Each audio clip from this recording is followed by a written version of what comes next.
एक आदमी का भाई अपनी भाभी के घर जाता है। उसकी भाभी बोलती है कि अभी अभी प्लम्बिंग का काम हुआ है हमारे घर में, तो जरा यहाँ पे 3-4 टाइलें लगा दो। भाभी जैसा बोलती हैं वैसी टाइलें लगा के चला जाता है। उसी आदमी का दूसरा भाई अपने भाई से कई दिन कांटेक्ट करने की कोशिश करता है। पहले पहले फोन बजता भी है, लेकिन कुछ दिन बाद फोन बजना बंद हो जाता है। फिर दूसरा जो सगा भाई होता है वो भाभी को कॉल करके पूछता है। भाभी बोलती है वो किसी काम से चला गया है। लेकिन 20-25 दिन बाद जब शक की सुई ज्यादा बढ़ जाती है, पहले एक बार सगा भाई जाता है, ऐसी भाभी से पूछ के आ जाता है कहाँ गए हैं, फोन क्यों नहीं उठा रहे। भाभी बोल देती है काम से गए हुए पता नहीं। लेकिन जब घर वालों को अंदर से बेचैनी होती है तो वो लोग फिर से जाते हैं और नोटिस करते हैं कि घर की 3 टाइलें नई है और बाकी सारी टाइलें पुरानी। इसी शक के चलते जबरदस्ती घर में खुदाई शुरू करते हैं।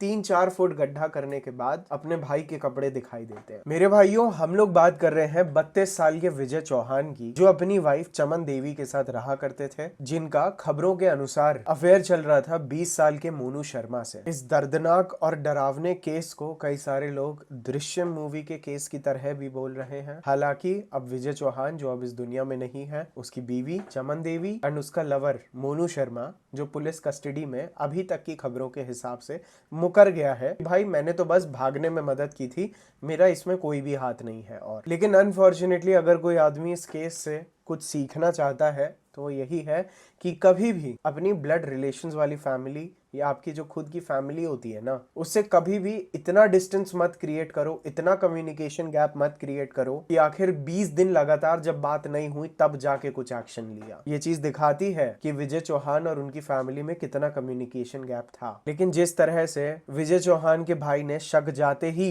उनकी घर की टाइलें खुदवा दी, मेरे दोस्त, दिस शोज कि अगर किसी चीज में आपको थोड़ा सा शक है तो उसको इग्नोर नहीं, थोड़ा सा इन्वेस्टिगेट करने में कोई भी हर्ज नहीं है। और देखिए, हमारे यहाँ तो ये प्रथा चलती है कि भाई ये एलिमनी वगैरह क्या है, शादी के बाद हर चीज अपनी बीवी के लिए ही बनाते हैं। जहाँ पे उनकी बीवी का उनकी लाइफ पे इतना कंट्रोल था कि उनकी बीवी के पास उनके एटीएम के पिन वगैरह, उनके हर फाइनेंस पे पूरा पूरा एक्सेस था, जिस चीज ने असल में उसे हिम्मत दी इतना घिनौना क्राइम करने की। एंड अनफॉर्चुनेटली मुझे अब ये और ज्यादा कठोरता से कहना पड़ रहा है कि जिस तरह से आदमी प्यार में, लाइफ में सेटलमेंट आते ही अपनी लाइफ ऑटो पायलट पे जीने लगता है ना मेरे दोस्त, men need to be alert, men need to make sure they are respected, and most importantly men need to be emotionally strong.